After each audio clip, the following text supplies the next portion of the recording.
Mr. Galen, thank you for your time to have a conversation with Tarifa. So you've been in operation for about 10 years now. That's right. Take us through how you started in Rwanda and the philosophy behind this brand.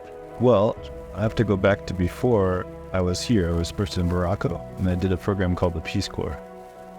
And the U.S. sends people to volunteer in remote villages.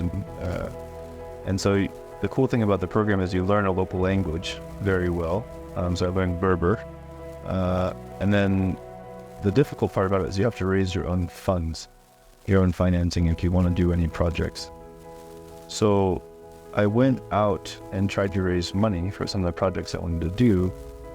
And I found this major misconnect between the opportunities in the community and what I felt like everyone needed and what donors thought was needed. And there's ultimately this very patronizing sort of top-down view from donors towards the community I was working in. So it was really frustrating because it felt like I could raise money for silly things, but when it came to supporting an entrepreneur for growing their business, there was no money around, and there was no trust from commercial partners, and there was no, it was just a patronizing view from donors. So I finished that experience, and about 6 months before I finished, my father, who's a co-founder with me, had sold his tech business. And so this was a life-changing event for him, selling his tech business. And so I got back, I visited my parents. I was going to start a job in Washington, but I visited my parents along the way.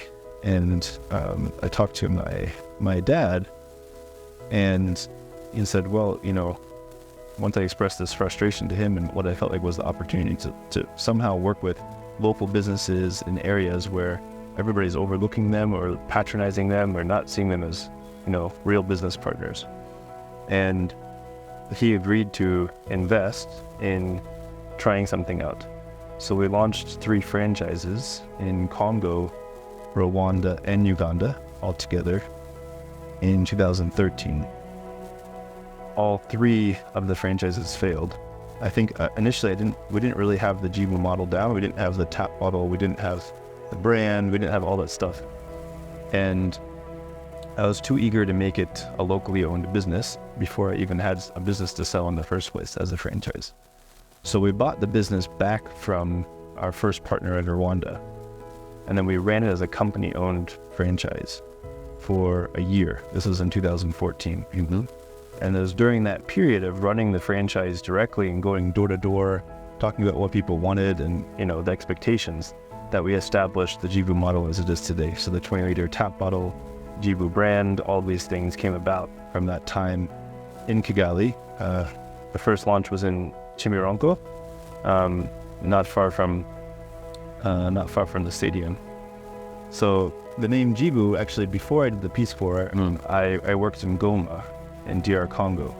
So the name Jibu actually comes from Goma, just kind of a funny place for the name to come from, but there's a common expression there called, that everyone uses, called Yesu ni Jibu. It means Jesus is Yesu ni Jibu. So it was one of the only Swahili words I remembered when I left. And it's a word that's very easy to pronounce and has a nice meaning behind it, which means answer or solution. So why water? So water is actually even the second thought around Jibu. Jibu's purpose and our mission is maximizing the number of thriving franchisees that we launch. So my founding passion, even the co-founders, most of our investors, it's about local entrepreneurship. How do we create a business model? Not in a particular sector, but just a concept. Well, water is our anchor product. It will always be sort of the rocket ship that gets us there. Because I don't believe, just providing financing is enough to actually allow someone to have a growth business that really is life, is transformational. So Jibu, focusing on water, we can become experts in one area of drinking water and use the expertise to create an unfair advantage for success for a franchise owner. So that's what Jibu is all about. It's providing the answer, that solution for an essential service. And why did you choose franchising instead of the factory, like, traditional manufacturing, processing, Yeah. and you chose franchises, small scale, Yeah. but displayed or planted in different locations. Yeah. Yeah. Why did you choose that concept? In the last, I would say, 20 years, there's been incredible advances in water treatment technology, and no one had wrapped a business model around those technologies to take advantage of what those technologies can do. So, from my perspective, if we fundamentally want to make drinking water more affordable, we have to make it closer to the consumer, where it's produced, where it's distributed from. When you have a single central factory, your distribution costs to the end customer, especially if you want to use reusable bottles only, is very high, as well as the markup that retailers have. We didn't launch Jibu to compete with Nyanje or Coca-Cola or any of those water bottling companies. They're serving an upper segment of customers that don't need affordability, don't need drinking water in the same way we provided it. So we set out to launch a company that can serve the average person, the middle 70% income range. And so to create a product that can be luxury and high quality, but at the same time fundamentally be affordable, that was the key. And so decentralizing water treatment to within your neighborhood is something that technology has allowed for over 20 years, but no one had wrapped a business model around using those advanced technologies. So the difference is in terms of the size, but the technology is the same. So you can have a 1 million cubic meter factory, and you can have one that does 3 cubic meters. And the technology is the same. The difference is just the size of production. Exactly. And decentralizing is even more important when you want to have an environmentally sound business that doesn't use single-use plastic. I see. Because there's twice the cost of logistics when you're taking a bottle back and exchanging it. And you have of the day that is put on the customer or the consumer. Exactly. So a centralized factory works if you're doing disposable one-way bottles and all of that. But when you're doing two-way logistics, it doesn't work. So there's only, if you look at like a big company like Coca-Cola, it's only a few countries in the world where they even do any two-way bottles because they find it's too inefficient. So they just put plastic out. So from inception, Jibu, we've only ever been reusable, returnable bottles because that also drives affordability. If you're paying for the plastic waste every time, the cost is much higher for you. And out of 54 countries, why did you choose to begin with the 3? Uganda, DRC, and Rwanda? Well, I mean, I think we really started in Rwanda because the Jibu concept was built here after we failed in those 3. But the reason we started the pilot in those 3 is because I had worked in Goma in DRC, and East Africa was the only place where I even understood and could use English as a starting point, had some people I knew I could reach out to.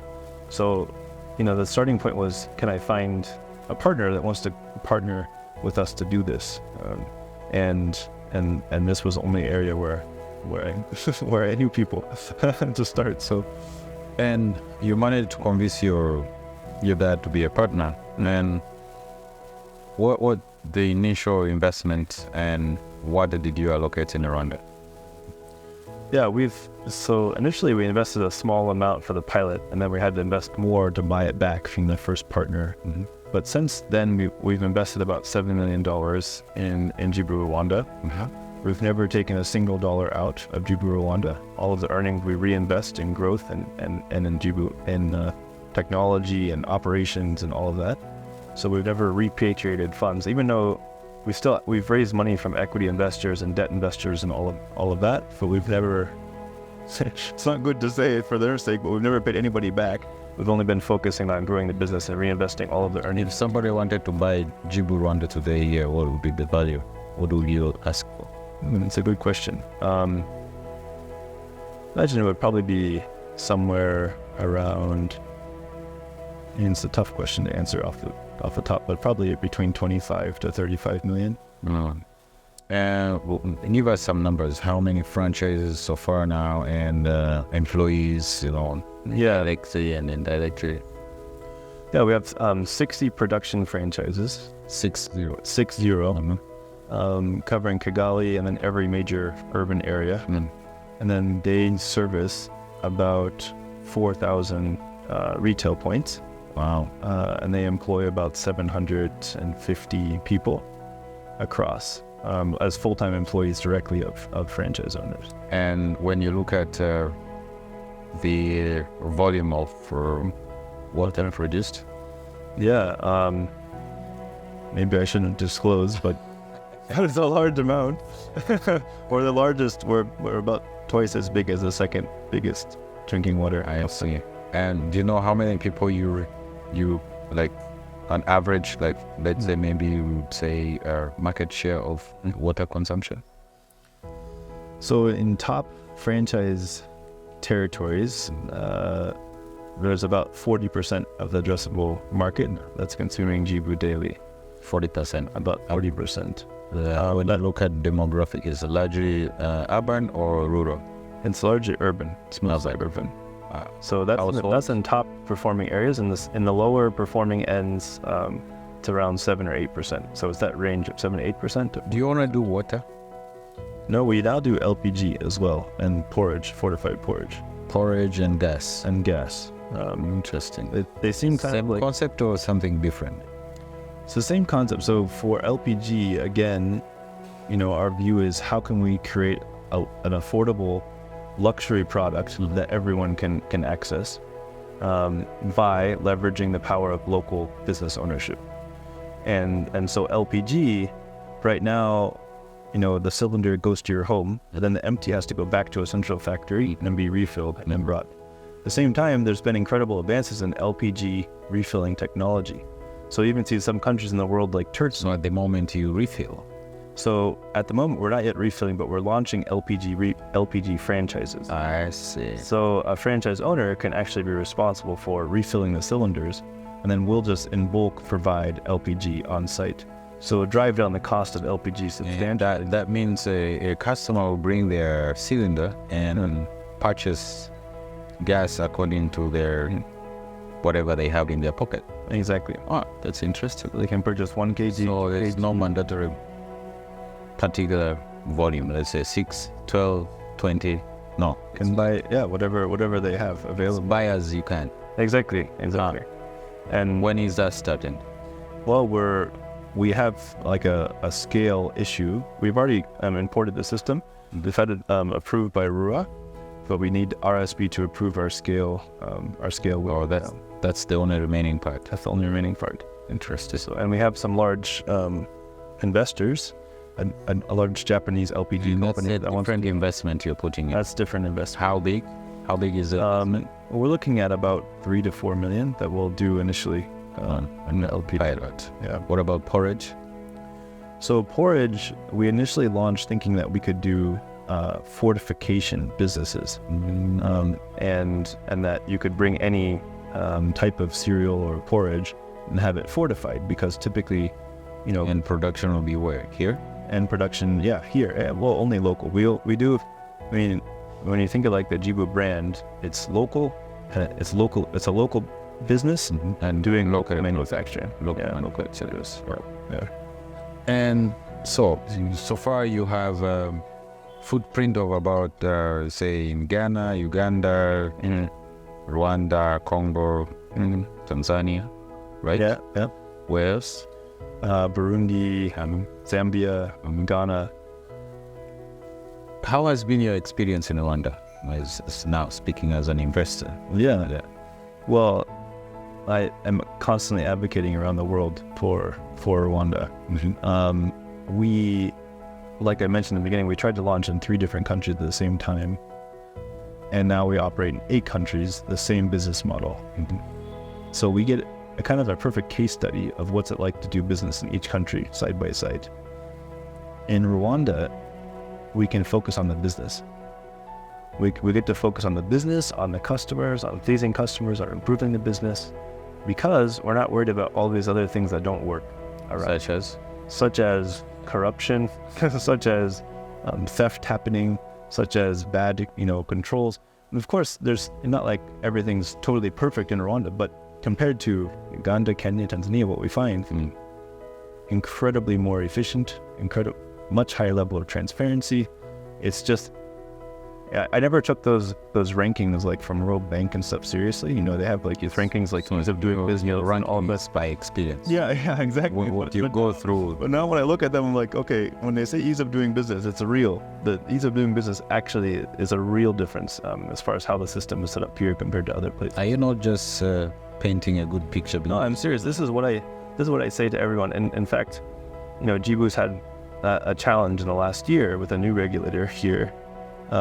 But I know even how I've explained it to stakeholders is this is an anomaly. This is not a normal situation in Rwanda, because our experience, even though we don't see ourselves as competing with Nyanje or whatever, we see ourselves as creating a new market, because most of our customers were boiling before they became Jibu. You're a disruptor. Yeah, exactly. We have, a survey we did in 2017, 86% of our customers were boiling before they became Jibu customers. They weren't Nyanje customers that we stole. So like we could be interpreted as a competitor to Nyanje, and yet we were not treated fairly. You know, we were still treated fairly. It's truly been treated as an open market and a free market. That's our genuine experience. So it's not like I'm so apart from regulation, laws, and all that. What about the market structure and perception and behavior? What's your experience so far? So, I think, I think we've been treated fairly. We've been treated until by the public, by the consumer. Oh, by the consumer, 100%. And then it was only recently with a new regulator where there's some challenge there, but until that event, which is a unique, different event than the rest of our experience, and we've been treated fairly. And the fact consumers have readily adopted Jibu because Jibu is a locally owned model. Jibu is Rwanda. Okay, even it's a local brand. It's a local brand. Not an American brand. Think about my role was just like the spark, creating the spark. And then it's been Rwandans that have driven the business. It's every single neighborhood. If you look at, Kinombe or Chimirongo or, anywhere you go, Nyamata, like you'll find there's a passionate business owner behind it that's worked for 6-7 years, going personally door to door, meeting customers, managing relationships, driving the brand, because our friend doesn't know it's their brand. It's not my brand, it's their brand. So each franchise is owned by a different entrepreneur. Yes, yeah. Interesting. And looking at all these about 18 footprints on the continent, how do you rate the success or failure of each of them? Rwanda is our largest market, most successful. We started here first, so we still have others growing, but here I think the ability to focus on the business versus focus on corruption or whatnot, it makes it much easier to build business. To be successful. So what's the future of your brand on the continent, or what are you focused on? What is the ultimate? Yeah, our ultimate goal. So again, as a social enterprise, what I always say, and my father actually, stole it from my father, but is that, we make money and make impact without compromising either. So for us, being a social enterprise means not maximizing profits, but maximizing the number of thriving franchise owners that we launch. So franchise owners are making profits, and they're, driving that return, and customers are getting access to quality drinking water at an affordable rate. That's what we're trying to maximize. And as long as we're doing that, the commercial side of Jibu, centrally Jibu Co. or the franchisor, will survive too. Because if franchisees are thriving, then we'll find a way to continue to raise investment and grow. So our goal is to actually spread across the continent. In the next 5 years, we're launching in 15 new countries. And ultimately, we want to become a publicly traded company in the U.S. On the New York Stock Exchange. So we've sort of soft circled the KPIs or scale we need to reach to be able to do that. And once we do that is when we go cross-continental and look at other places outside of the continent. Wow, that's interesting. Of course, you probably now are an expert in the water business. There are safety issues, or everything, and every time somebody produces something that goes into human body, medicine, food, anything, and it can bring you a lot of problems and challenges with regulators, with standards. And a couple of weeks or months, you had some ups and downs with, some few complaints here and there, also with the regulator. Tell us about your experience and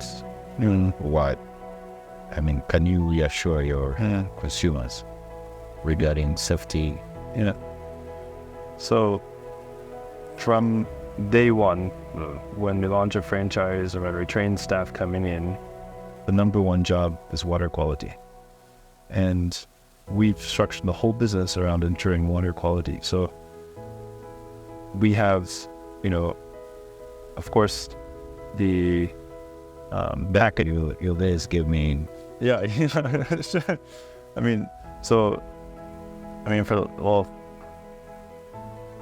From a customer's perspective, what you can see is only the packaging. You can see the packaging, you can have the taste. But the invisible side of water quality is what you can't see, and that's what we're obsessed with. And guaranteeing every day is that the water is safe to drink, not just looking good, not just tasting good, but safe to drink. So we have a central lab where we're testing all franchises on a weekly basis. How we approach water quality is from 4 angles. So first is technology, where we have multiple redundancies. So in case there's a production operator error, the technology is keeping the water safe or shutting down the machine from producing. The second piece is the operator certification. So the water operators of each franchise are trained by us, and we have 3 certification levels that they have to satisfy before they can operate the machine. The third is our own audits. So we have a team of technicians who are auditing. There's 5 of them in the field all the time, auditing franchises, taking samples, testing them in our lab. And the fourth, of course, is local regulator approval. So every franchise doesn't get any exceptions as a water business because they're part of the Jibu franchise brand. They're treated exactly like any other water company, and they have independent certifications for RSB S Mark, for FDA product license. All of that, all of those requirements are still the same for every single franchise. So yeah, we of course, we have to take customer complaints seriously and all of that. But I think what can happen in social media is you can have, maybe someone that has an ulterior motive, or someone who's seen another complaint or something that will start, having that view of things regardless of what the reality might be in the water quality. So I think, have you seen any scenario where a customer is rigid? Is right? Rigid. Oh yeah. Of course. Any company doing food processing has to take every customer complaint seriously, investigate it, do a root cause analysis, and see if there's any merit for a corrective action or a recall or any of those types of things. So I see. There is mineral water, there is tap water, there is filtered water. You are the expert in the industry. What is your water? So we're packaged drinking water. So RSB has mineral water as a classification and packaged drinking water. So mineral water means it has to come directly from the ground into your filtration system to the bottle as a closed system. Okay, so it's from a particular source underground. Exactly. Okay. So for packaged drinking water, it can come from any source. So in Jibu's case, the water comes from many different sources, and we adapt the technology to the source on site in each location. And different sources, including WASAC? Including WASAC, so WASAC also has multiple sources. There's Matito versus the original WASAC sources, and those have different mineral content. Okay, so you do not mine water? We do not mine. We don't dig boreholes. We don't mine water. Okay. We purify water from existing sources.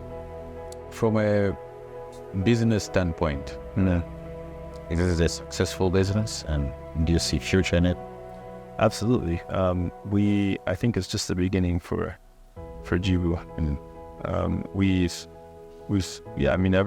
Jibu is a household brand. Everyone knows Jibu and all that, but I think the opportunity for Jibu to create more business opportunity and new products, as well as to reach a larger segment with even more affordability, is something we're just beginning to work on. So we're always investing in technology and in the bottles and in new products. And before the end of the year, you'll see some new innovations coming from Jibu. In conclusion, when you look at your expense ratio versus profit, and what's the ratio to what percentage? So we're growing our EBITDA margin this year. Our goal is to get into more than 20% EBITDA margin, to the point that we can continue to invest earnings in the business for growth, but at the same time service shareholder loans. So right now we're at the point where we're not yet servicing shareholder loans, but ideally we can, without having to slow down our growth rate, service shareholder loans and continue to grow the business. Because when you can do that, then you can actually even raise more capital and grow even faster. So that's the key we want to do. I think from an enterprise value perspective, we've done very well. From a fundamental profitability perspective, there's still a squeeze on the expense side and tax side. Galen, thank you for your time, and I appreciate for your genuine and not left-to-right answers. And I wish you luck. Thanks a lot. Thank you very much. Thanks. Appreciate it.